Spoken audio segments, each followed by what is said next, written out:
सुनाई दी जब अभी हम राना साहब मेरे साथ खड़े हैं।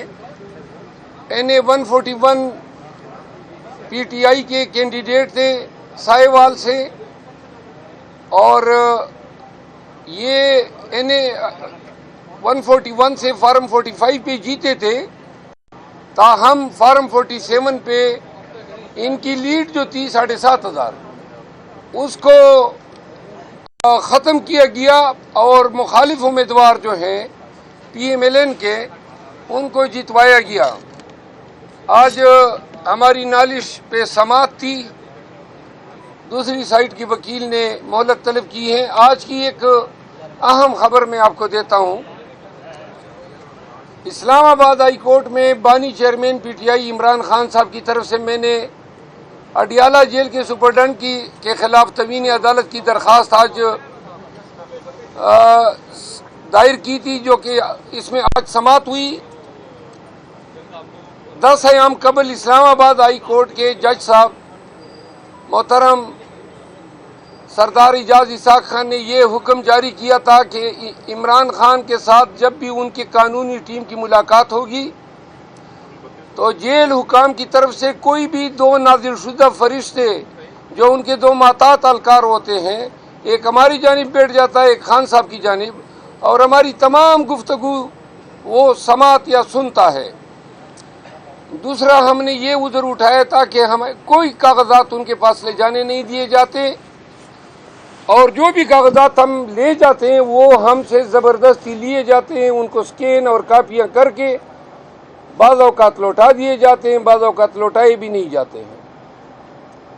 तो तीसरी उसमें पिटीशन में ये हमारी इस्तदा थी कि PTI के चंद मुंतखब MNAs और MPs मिलना चाहते हैं, तो जज साहब ने मुलाकात की भी इजाज़त दी, स्टेशनरी ले जाने की इजाज़त दी, और सख्ती से ममानियत की कि खान साहब के साथ लीगल टीम की मीटिंग को कोई जो है नहीं सुनेगा और इतने फासले पे रहेगा कि कन्वर्सेशन उसको सुनाई न दे। ताहम जो हमारी गुज़िश्ता मुलाकातें हुई और आज तक जेल हुकाम जो है मुसलसल इस हुक्म को पामाल कर रहे हैं, जिस पे आज अदालत ने नोटिस लेते हुए एडवोकेट जनरल इस्लामाबाद को नोटिस कर दिया है, और साथ में जेल सुपरडेंट अडियाला असद वड़ाइच को तवीन अदालत की इल्ज़ाम में तलब कर लिया है। 3 अयाम में उससे तहरीरी हल्फ पे रिपोर्ट भी तलब की है। ये आज की ताज़ा तरीन है। अभी इंशाल्लाह नेशनल असेंबली जा रहे हैं, वहाँ की जो कार्रवाई होगी फिर आपके कोलीग्स को वहाँ पे बताएंगे। मरवत साहब, हर इंसान के साथ 2 फरिश्ते होते हैं। आप कह रहे हैं 2 फरिश्ते होते हैं वहाँ पर, हर इंसान के साथ 2 फरिश्ते होते हैं, वो ज़रूरी नहीं है कि उनका होना। और दूसरा ये बताएं सर कि नेशनल असेंबली जा रहे हैं, कल भी वहाँ पर झगड़े वाला माहौल बना, आपका फार्म हाउस भी गिरा, घर में भी छापा पड़ा। लगता नहीं आपको कि थोड़ा सा ठंडे मिजाज से काम लेना चाहिए ताकि आपको कोई नुकसान ना हो? नुकसान तो अब इतने हो गए हैं कि अब नुकसान ही नहीं रहा।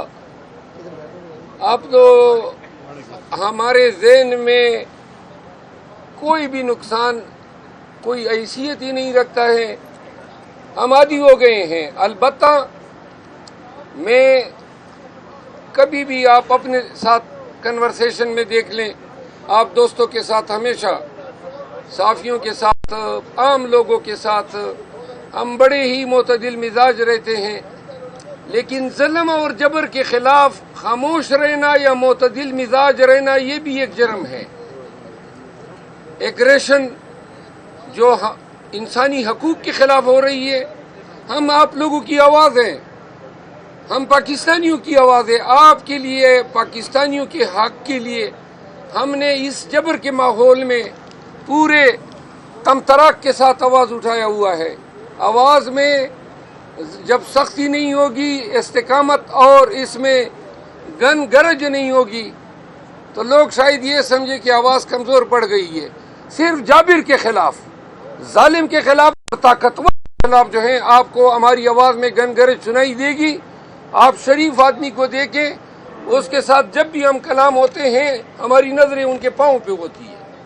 मनोज साहब, कल जब उमर यूथ की तकरीर चल रही थी और आप सफारती ताल्लुकात निभा रहे थे बिलावल भुट्टो जरदारी और परवेज अशरफ साहब के साथ, تاثر یہ اس وقت دیا جا رہا ہے کہ شیر افضل مروت صاحب قیادت کی بات کو نہیں سنتے، کیا کمنٹ کریں گے؟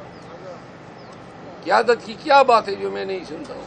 قومی اسمبلی کی کون سی مطلب میں نے خلاف ورزی کی ہے اس پہ روشنی ڈالیں. سفارتی تعلقات کا میں جواب علیحدہ دیتا ہوں.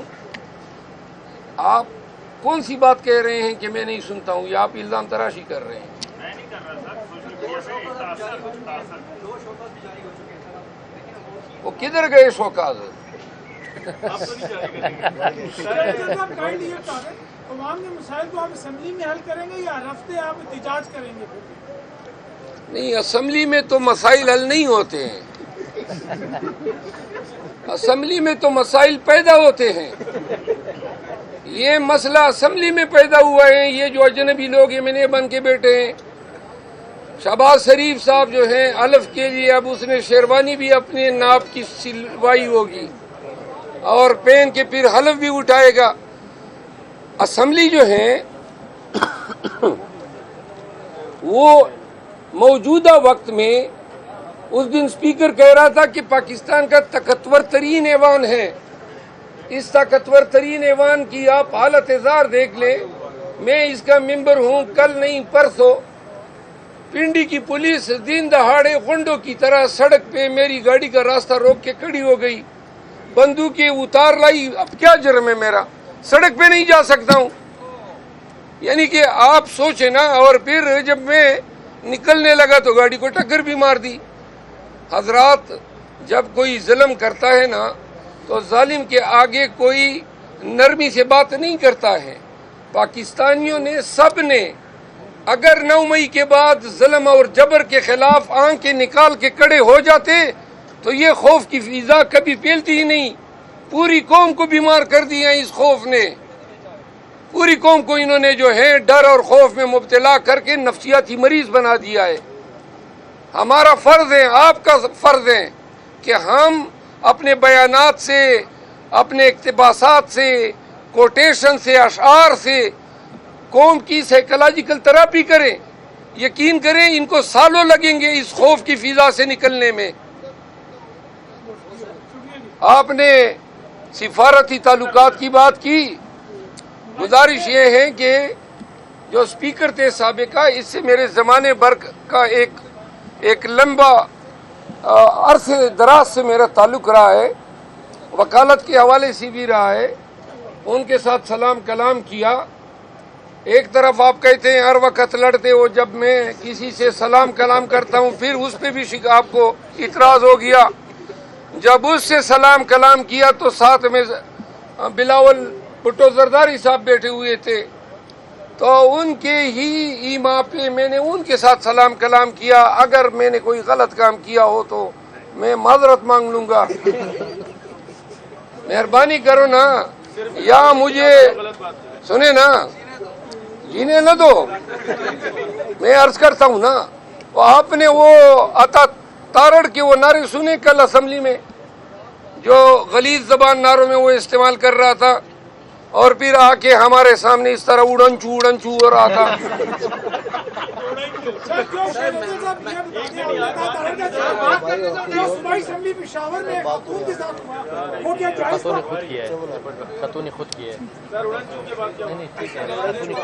سنے نا جی، وہ اس طرح اڑنچو اڑنچو ہو رہا تھا اور ساتھ میں غلط نعرے لگا رہا تھا. میں قسمن کہتا ہوں کہ لمحوں کی دیر تھی، عطا تارڑ وڑ چکا تھا، لیکن بس اللہ نے کرم کیا.